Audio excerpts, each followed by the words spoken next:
नमस्कार, good morning. आवाज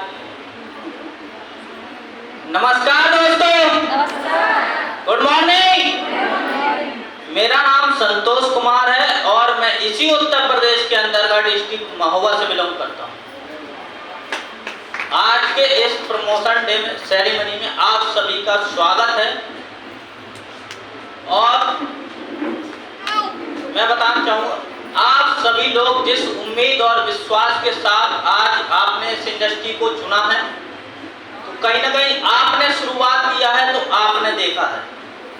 लेकिन ज़्यादातर लोगों का ये मानना होता है कि हमने शुरू तो कर लिया है, लेकिन यहाँ वहाँ की लोगों की बातों को सुनकर शायद ज़्यादातर लोग अपने आप को स्टॉप कर देते हैं। जैसे मैं आपको ज़्यादा समय ना लेते हुए आपको इस इंडस्ट्री में कामयाब होने के लिए और नाकामयाबी के लिए एक आपको एग्जाम्पल से एक स्टोरी के माध्यम से समझाऊंगा, तो शायद आपको बेहतर से समझ में आ जाएगा कि हमारे साथ जो आज हो रहा है, अगर हम उससे दूर रहेंगे ऐसा होगा और हम उनके साथ जुड़े रहेंगे तो हमारे साथ क्या घटना होगी।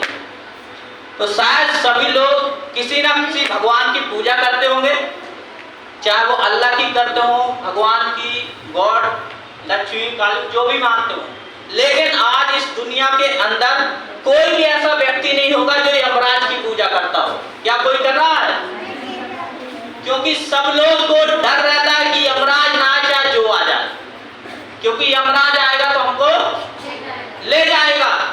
लेकिन इस पूरे ब्रह्मांड के अंदर एक ऐसा लड़का था जो यमराज की पूजा करना शुरू कर दिया। किसकी? यमराज की पूजा करना शुरू कर दिया और यमराज की पूजा करते करते यमराज ने देखा कि पूरी दुनिया के अंदर सब लोग यमराज से दूर भागता है, लेकिन ये हमारी पूजा कर रहा है। तो यमराज उसके ऊपर प्रसन्न हो गया और पहुंचा और यमराज बोला कि बताइए आपको क्या वरदान चाहिए। तो बालक बोला कि हमको ऐसा वरदान दे दो कि हम अमर हो जाएं। तो यमराज बोला कि ये तो सृष्टि के विरुद्ध है, क्योंकि जो आया है उसको तो जाना है, जो जन्मा है उसको मरना है।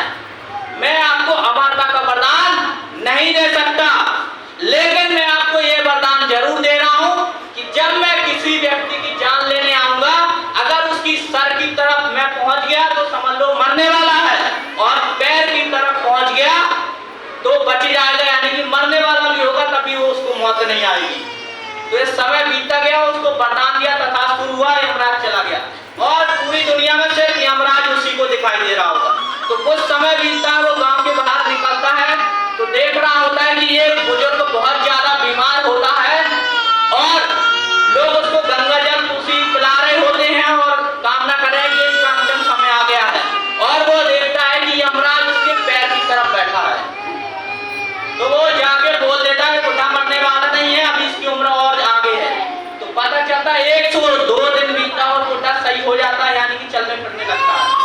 तो आकाश में घटना होगी तो कोई भरोसा नहीं करता। फिर धीरे धीरे और समय बीतता है तो एक बच्चा दोपहर के टाइम पे खेल रहा होता है और अचानक उसको बुखार आ जाता है, आंखें फेर देता है, तो वो बोल देता है बच्चा मर जाएगा, जिसको मिलना मिल लो 1 से 2 घंटे के अंदर बच्चा मर जाएगा।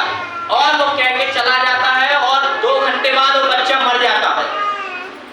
तो धीरे धीरे उसकी बातें सच होने लगती और लोग उसको भगवान मानना शुरू कर देते हैं। और समय बीतता गया और उसकी भी उम्र बढ़ती गई और एक दिन वो सो रहा था और सोते सोते उसकी अचानक रात में नींद खुलती है तो देखता है यमराज उसके सर पे बैठा है। अब उसको पता है कि यमराज बैठा है तो मेरा समय आ गया है, तो वो उठ के खड़ा हो जाता है रात में। अब यमराज और वो दोनों चक्कर मारते रहते हैं, पूरी रात बीत जाती है और यमराज उसको ले जा पाता नहीं है, क्योंकि उसको दिखाई दे रहा है। अब उसके बाद यमराज जाता है और 2 दूतों को साथ में लाता है। फिर दूसरे दिन यही चलता है, वो लेट जाता है तो उत्तर दक्षिण तो पूरब पश्चिम हो जाता है और रात भर एक गेम चलता है, फिर भी यमराज उसको ले जा नहीं पाता। फिर जाता है वो, फिर 4 लोगों को लाता है, कितना सियाना। तो क्या करता है, जैसे वो पूरा पश्चिम उत्तर दक्षिण चारों तरफ 4 लोग फैल जाते हैं, तो क्या करता है, वो रात भर खड़ा रहता है। वो कहता हम लेटेंगे नहीं तो किस दिशा में मारेगा हमको। तो 4 दिशा में बैठ गया उसके बाद फिर यमराज बहुत परेशान हो गया, तो उसने क्या किया, वो गया वापसी, फिर एक दूत को और लाया, यानी 5 लोग हो गए, 5 लोग खड़े हो गए उसको मारने के लिए।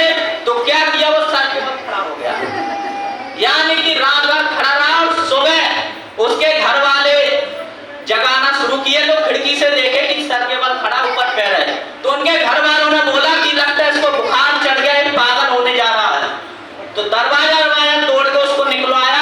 अब वो बोल रहा है कि मुझे यमराज मार डालेगा, मुझे छोड़ दो, लेकिन यानी कि उनके घर वालों ने एक ना सुनी और उसको 4 पाई से बांध दिया।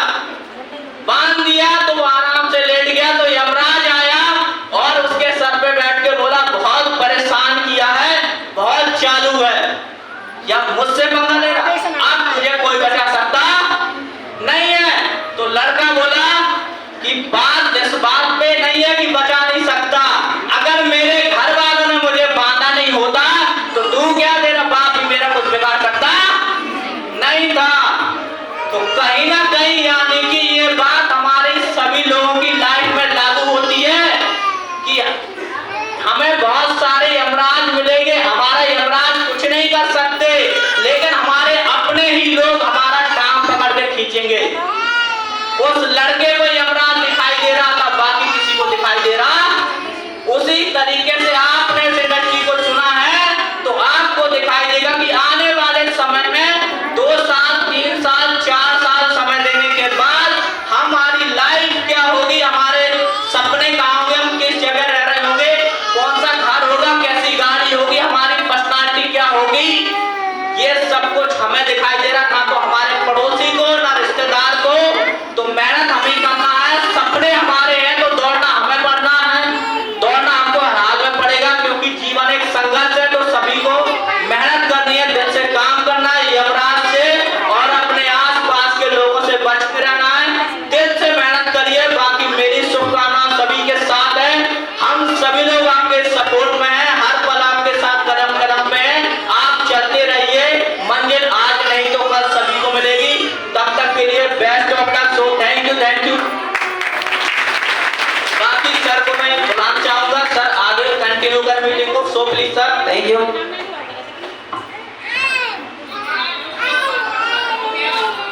एक बार तालियां तो बनती हैं।